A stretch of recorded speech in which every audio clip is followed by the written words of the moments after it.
જ્યારે સ્ત્રી સંતુષ્ટ નથી હોતી ત્યારે પુરુષ વિચારે છે કે લિંગ નાનું છે, જ્યારે એવું નથી.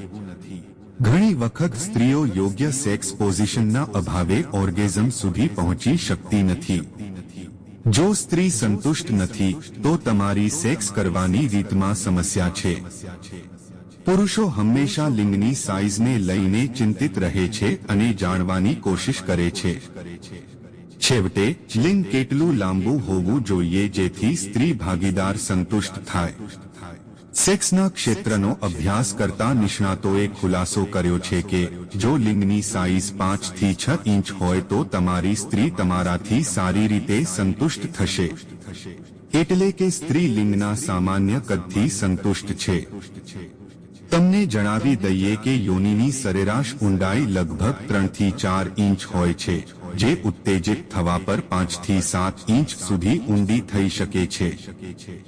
આનો સીધો અર્થ એ છે કે તમારું લિંગ લગભગ 4 ઇંચ લાંબુ અને અંદાજે 1 ઇંચ જાડું હોવું જોઈએ.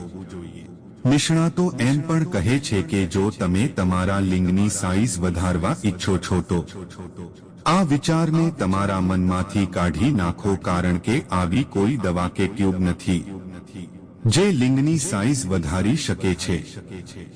લિંગનું કદ વધારવાનો દાવો કરતી તમામ જાહેરાતો ખોટા વચનો આપે છે, જેનો શિકાર બનીને લોકો પૈસા અને જીવન બંનેનો વ્યર્થ કરે છે.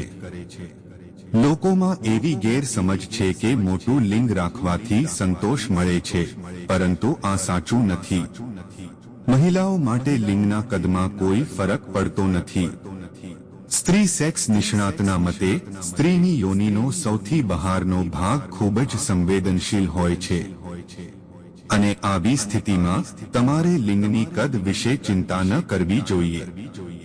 લિંગના કદમાં કોઈ ફરક પડતો નથી જ્યારે સ્ત્રી સેક્સ કરે છે.